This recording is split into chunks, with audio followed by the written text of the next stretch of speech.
Di video ini saya akan membahas tentang kontrol panel, dan di sini saya menggunakan Windows 10. Untuk mencari kontrol panel dengan dua cara, yaitu yang pertama bisa kita klik logo Windows lalu tekan R, ketik kontrol panel lalu klik OK. Dan dengan cara kedua yaitu dengan search, mencari di bagian sebelah logo bagian kiri pada layar, lalu kita klik kontrol panel. Oke, saya akan menjelaskan tentang kontrol panel, yaitu menu untuk melakukan beberapa pengaturan yang bisa diterapkan kepada Windows. Di sini kontrol panel merupakan tampilan folder yang berisi fasilitas-fasilitas untuk mengatur fungsi-fungsi pada komputer kita, seperti add and remove, program aplikasi, hardware, koneksi jaringan, pengaturan tampilan Windows, pengaturan akun, dan lain-lain. Di dalam kontrol panel ini terdapat menu yaitu System and Security.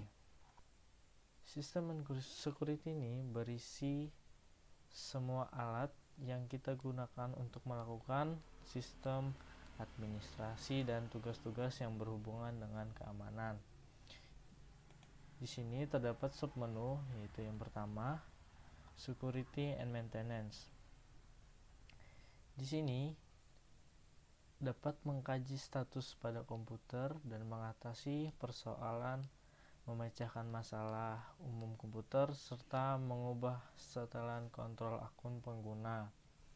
Dan yang kedua yaitu Windows Defender Firewall, untuk memeriksa status firewall dan mengizinkan aplikasi melalui Windows Firewall. Yang ketiga yaitu sistem. Di sini sistem dapat menampilkan jumlah RAM, kecepatan prosesor, serta spesifik komputer lainnya, mulai dari informasi tentang Windows sampai dengan sistem hardware yang digunakan. Yang keempat yaitu Power Option. Di sini untuk mengubah setelan baterai, fungsi tombol daya, dan waktu tidur komputer. Yang kelima yaitu File History. Di sini file history dapat menyimpan salinan cadangan file, mengembalikan file dengan file history. Yang keenam yaitu Backup and Restore, untuk pencadangan dan pemulihan Windows 7. Yang ketujuh itu Storage and Space. Di sini untuk mengelola ruang penyimpanan. Yang kedelapan yaitu Work Folders. Di Work Folders ini kita dapat mengelola folder kerja kita. Yang kesembilan yaitu Administrative Tools. Di sini kita dapat mengosongkan ruang disk, mendefragmentasi drive kita, mengoptimalkan drive, membuat dan memformat partisi pada hard disk, melihat log aktivitas, serta menjadwalkan tugas. Itulah submenu yang berada di System and Security. Yang kedua yaitu Network and Internet. Network and Internet ini kita dapat lebih memudahkan sebagai pengguna untuk mengatur yang berhubungan dengan jaringan, mengubah pengaturan tentang jaringan, melakukan konfigurasi internet dengan komputer, dan berbagai fungsi lainnya. Di sini terdapat submenu yaitu Network and Sharing. Network and Sharing ini untuk melihat status dan tugas jaringan, menyambung ke jaringan tertentu, serta melihat status komputer dan perangkat jaringan. Yang kedua yaitu Internet Option, mengelola ADD on browser, serta menghapus riwayat penelusuran dan cookies. Itulah dua submenu yang berada di network and internet.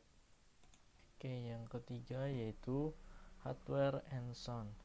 Hardware and sound ini berfungsi untuk melakukan pengaturan yang berhubungan dengan perangkat hardware pada komputer, berbagai perangkat keras seperti printer, alat pengeras suara, hingga pengaturan tentang perubahan suara yang bisa didapatkan dari bagian ini. Di dalam hardware and sound ini terdapat submenu, yaitu yang pertama device and printer. Device and printer ini berfungsi untuk melakukan pengaturan terhadap printer yang terdeteksi pada komputer, menambahkan perangkat seperti mouse, manajer perangkat, dan mengubah opsi pengaktifan Windows to Go. Yang kedua yaitu autoplay. Ini berfungsi untuk melakukan pengaturan pada bagian yang ditayangkan secara otomatis atau media perangkat. Yang ketiga yaitu sound. Di sini sound berfungsi untuk melakukan pengaturan kepada perangkat suara yang terdeteksi pada komputer. Yang keempat yaitu power option. Power option ini berfungsi untuk melakukan pengaturan pada fungsi kebutuhan tenaga, bisa digunakan untuk mengaturkan fungsi menghemat daya, dan pengaturan tentang daya pada komputer. Yang kelima yaitu Windows Mobility Center. Ini untuk menyesuaikan pengaturan mobilitas yang biasa digunakan serta pengaturan sebelum memberikan presentasi. Itulah submenu yang berada di hardware and sound. Yang keempat yaitu program. Program di sini berfungsi untuk melakukan pengaturan pada aplikasi yang ada pada komputer ataupun laptop maupun PC. Bagian ini berisi tentang program ataupun fitur yang ada pada Windows. Penggunaan bisa kita lakukan untuk mengatur gadget dan beberapa aplikasi yang ada. Di dalam program terdapat submenu Programs and Feature. Program and Features ini berfungsi untuk mengatur aplikasi, baik itu menginstal, uninstall, ataupun mengaktif dan menonaktifkan aplikasi yang berada di komputer, laptop maupun PC. Dan di sini kita dapat melihat juga aplikasi yang perlu diupdate. Yang kedua yaitu default program. Default program ini untuk mengembalikan komputer pada pengaturan awal. Itulah submenu yang berada di program. Yang kelima yaitu user akun. User akun ini berfungsi untuk melakukan pengaturan akun dari pengguna. Kita bisa melakukan berbagai pengaturan, mulai dari pengaturan tentang keamanan, identitas, hingga berbagai hal lainnya yang berhubungan dengan akun pengguna pada perangkat ini atau pada Windows ini. Terdapat dua submenu. Yang pertama yaitu user akun. User akun ini kita di sini dapat menambah, menghapus, ataupun melakukan pengaturan ulang terhadap akun. Kita sebagai pengguna bisa mengganti gambar pada akun dan mengganti password dari akun yang ada pada perangkat Windows. Yang kedua yaitu Credential Manager.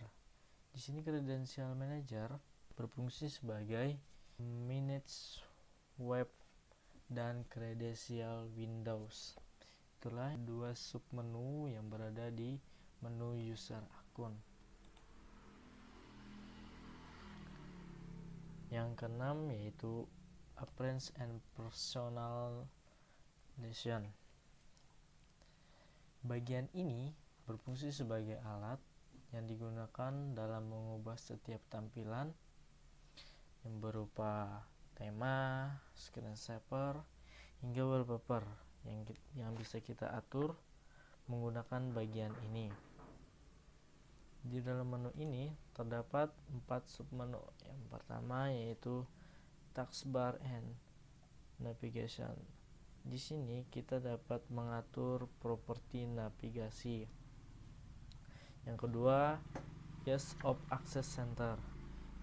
Di sini untuk akomodasi penglihatan lemah, penggunaan pembaca layar mengaktifkan tombol akses dengan akses mudah serta mengaktifkan kontras tinggi. Yang ketiga yaitu File Explorer Option. Di sini untuk menentukan opsi membuka file serta menampilkan folder yang tersembunyi. Yang keempat yaitu Font. Sini mengubah pengaturan, dapat menghapus serta mengubah font yang ada pada Windows. 4 submenu yang berada di menu Appearance and Personalization. Yang ketujuh yaitu Clock and Region. Clock and Region ini berfungsi untuk mengubah segala keterangan tentang jam, waktu, bahasa, hingga mata uang dan angka. Di sini di bagian menu ini terdapat 2 submenu, yaitu yang pertama Date and Time. Di sini Date and Time, di sini kita dapat mengatur tanggal dan waktu, dapat mengubah zona waktu dan lainnya. Yang kedua yaitu Region, dapat mengubah lokasi, format tanggal, waktu, dan angka. 2 submenu yang berada di menu Clock and Region. Yang kedelapan yaitu Ease of Access. Ease of Access ini dapat melakukan pengaturan pada komputer yang berkaitan dengan indera seperti menyesuaikan komputer dengan penglihatan, pendengaran, ataupun mobilitas. Di dalam menu ini terdapat 2 submenu, yaitu yang pertama Ease of Access Center. Di sini dapat menentukan saran dari setelan Windows, mengoptimalkan tampilan visual, mengganti suara dengan isyarat visual, serta mengubah cara kerja mouse dan keyboard. Yang kedua yaitu Speech Recognition, untuk mengaktifkan pengenalan ucapan dan mengkonfigurasikan mikrofon. Itulah 2 submenu yang berada di menu Ease of Access. Mungkin itu saja yang dapat saya sampaikan di bagian kontrol panel pada Windows 10. Sekian dan terima kasih.